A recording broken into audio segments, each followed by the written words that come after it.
Hi everybody, Ricky Cool here with another Mississippi saxophone video. And I want to say a big thank you to one of my subscribers, Al, for giving me the heads up about this great player, Willis Gator Jackson, and this track which is called Later for the Gator. Now I think you'll agree with me that any saxophone player with a nickname Gator Tail has got to be worth checking out. So that's what we're going to be doing in this video, and to do that, ideally you're going to need two harmonicas, an E flat because the track Later for the Gator is in B flat, so E flat second position, but don't worry if you haven't got an E flat because I'm going to move everything also to the key of G, so your C harmonica played in second position is going to be the one for that. Okay, so all of the licks we're going to look at are on this sheet. I'm going to pause the video now so you can grab a screenshot and then we'll move on.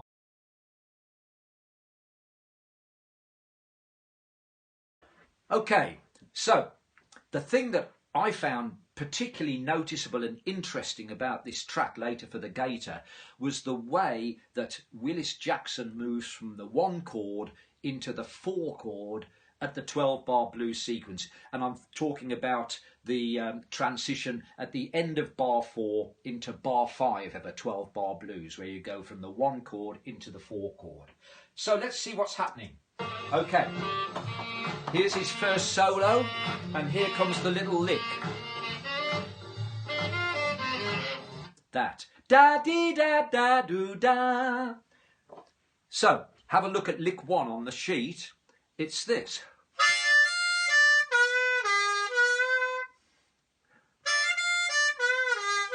Now the interesting thing is the 3-draw full step bend going to the 2-draw full step bend and back. When you analyse this, so I'm going to now move it into the key of G. What you'll find is that he's making use of the notes from a G9 chord. So what do I mean by a G9 chord? Right, well a chord is made, a basic chord is the first note, the third note and the fifth note of the major scale.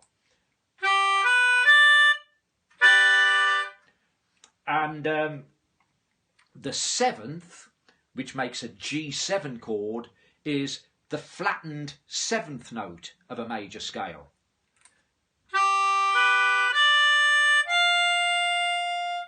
And then what makes a G9 chord is adding the 9th note. Okay, in the case of a G9, that's the note A. So you could also think of it as the 2nd note of the scale as well. Now, when you move from the 9 to the 7, you get 3-draw full step into 2-draw full step, back to 3-draw full step.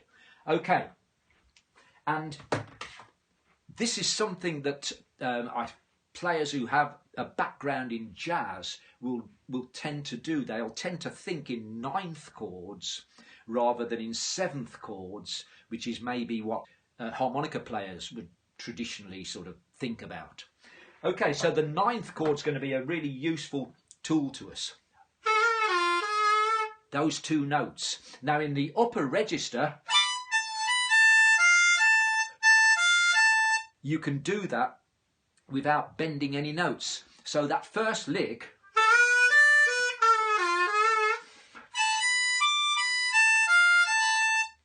becomes really easy in the upper register, all draw notes. It's on the sheet. So we're going to make use of the upper register as well in this video. Okay, moving on to the 2nd verse of his solo. There's another little interesting thing I'm going to mention.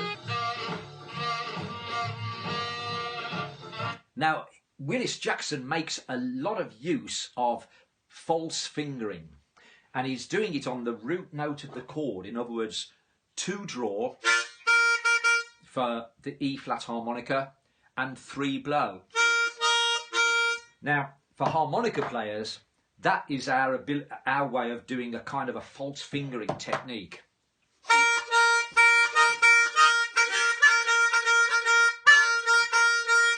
moving from 2-draw to 3-blow in rhythmic ways, you can approximate a saxophone player's false fingering.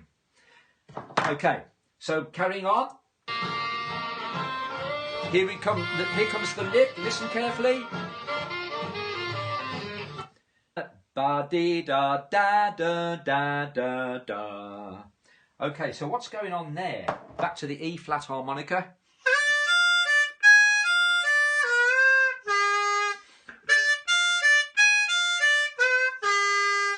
Okay, so you've got that 3-draw full step into the 2-draw full step. So if we take it up to the upper register.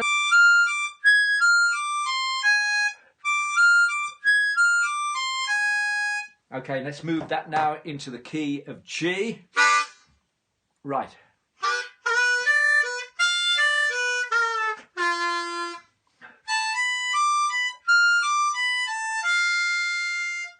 Okay, and that's lick number 2. Now the third lick that I've shown you is an extended lick. It's more of a motif, if you like. But it's the way he plays the first 4 bars and the link into the 4 chord in the next verse of his solo. Now,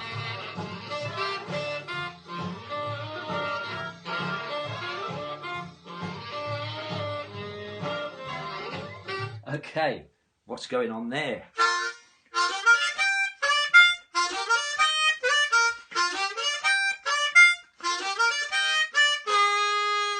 Okay, the bent note.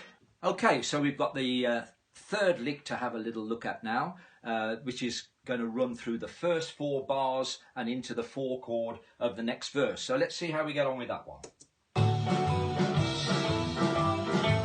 Okay, coming up now. 1, 2, 3.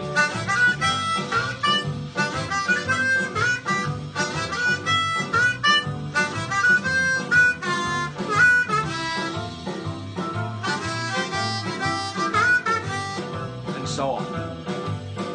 Okay, so there we are, Willis Gator Jackson. I hope you found that video useful and enjoyable. If you haven't already subscribed to the channel, please do, and give me a thumbs up and hit the bell for notifications, because it really does help. Until the next time, this is Ricky Cool signing off, and I think I'll play out by playing a little bit more Gator Jackson style with the Butternote Backing Track.